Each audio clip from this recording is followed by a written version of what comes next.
حق بغیر شک و شبہ کے مولا علی المرتضیٰ کی طرف تھا.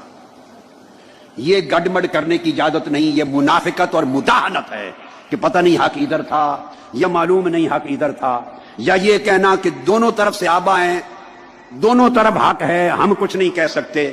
نہیں, اتنے فیڈر میں دودھ پینے والے بچے نہ بنو. جمل و صفین کے اندر شامل ہونے والے تمام مخلص مسلمان حق پہ ہیں, کوئی باطل پہ نہیں. اسی وجہ سے مولا علی نے ان کے جنتی ہونے کی گواہی. غوث پاک رضی اللہ تعالیٰ عنہ فرماتے ہیں غنیت و طالبین میں, آپ فرماتے ہیں طلحہ زبیر معاویہ بھی حق پہ تھے. امام ابو الحسن اشری فرماتے ہیں وہ اپنے اجتہاد کے اندر بھی حق پر تھے. امام اہل سنت اعتقاد الاحباب رسالے کے اندر فرماتے ہیں کہ وہ سب حق پہ تھے. تو اب جو علماء نے فرمایا کہ ایک حق پہ دوسرا خطا پر, تو وہ خاص ایک اصطلاح ہے. عوام کے سامنے یہ باتیں کرنا اس انداز سے جائز نہیں. عوام یہ سمجھے کہ ایک حق پہ دوسرا باطل پہ, اور یہ جو علماء نے کہا کہ ایک حق پہ دوسرا خطا پہ, تو یہ حدیث کی بنیاد پہ ہے. تو دوسری حدیث کیوں نظر نہیں آتی جس میں رسول اللہ نے دونوں کو حق پہ فرمایا؟ مسلم شریف کی 2459 نمبر حدیث ہے, یہ نظر کیوں نہیں آتی؟ رسول اللہ نے دونوں کو حق پہ فرمایا ہے. تو لہٰذا یہ کوئی گڑ مڈ والی بات نہیں ہے, کوئی بدھو بنانے والی بات نہیں ہے. عوام کے سامنے اس انداز سے بات کرنا جائز ہی نہیں. مشاجرات صحابہ کو اس انداز سے پیش کرنا جائز ہی نہیں, ان کو چھیڑنا حرام ہے. لہٰذا سب حق پہ, کوئی باطل پہ نہیں ہے. یا اہل سنت کا عقیدہ, ہم سینہ تان کے یہ بات کر رہے ہیں کہ آقا نے فرمایا ستقتلک الفئۃ الباغیہ, عمار تمہیں ایک باغی گروہ قتل کرے گا, شہید کرے گا. اب آقا علیہ السلام جس گروہ کو باغی کہہ دیں, دنیا میں کون مسلمان ہے اس کے بعد وہ ان کے فیضان کے چشمے جاری کرے اور ان کی تقریریں کرے اور ان کی عرسوں کا اعلان کرے؟ خدا کے لیے یہ آپ کے بقول اگر فئۃ الباغیہ کی وجہ سے ان کے فیضان کی بات جائز نہیں, عرس جائز نہیں, تو ان کو امام بنانا کیسے جائز ہے؟ ان سے جنگ بندی کیسے جائز ہے؟ قرآن تو کہتا ہے باغی سے جنگ جاری رکھو. مولا علی نے جنگ بند کر دی تو کیسے جائز ہوئی؟ جنگ بندی کیسے جائز ہے؟ اگر جنگ بندی جائز ہے تو عرس بھی جائز ہے ان کا. اور اگر انہیں امام بنانا جائز ہے, امام حسن نے تو امام بنا دیا. علماء فرماتے ہیں امام برحق ہو گئے, بغاوت جاتی رہی. پہلی بغاوت بھی محمود تھی, اجتہاد کی وجہ سے تھی, بعد میں تو امام برحق ہو گئے. تو امام کا اگر عرس نہیں ہوگا تو کس کا ہوگا؟ تو اگر ان سے جنگ بندی کرنا جائز ہے, امام بنانا جائز ہے, عرس بھی جائز ہے.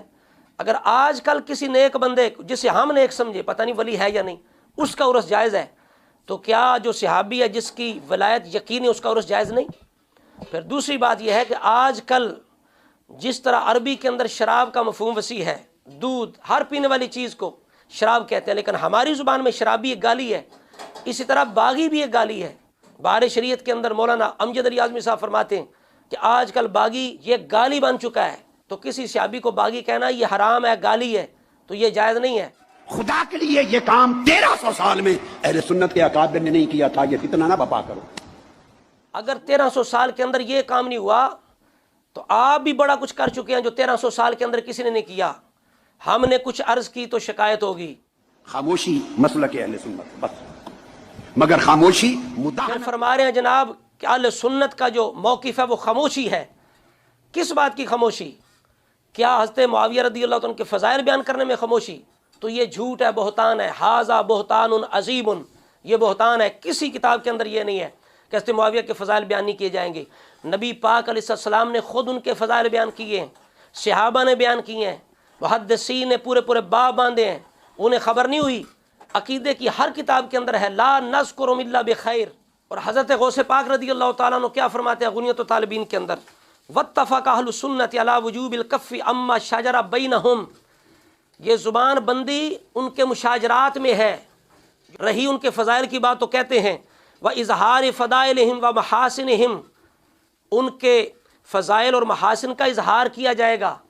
محاسن ان کے فضائل کو ظاہر کریں گے, ان کی جنگوں کے بارے میں زبان بند رکھیں گے. آپ نے خود معاملہ الٹا کر دیا ہے کہ جہاں فضائل بیان کرنے تھے آپ نے وہ مشاجرات چھیڑ دی عوام کے سامنے, جس کی علماء نے اجازت نہیں دی. یہاں زبان بندی کی ضرورت تھی.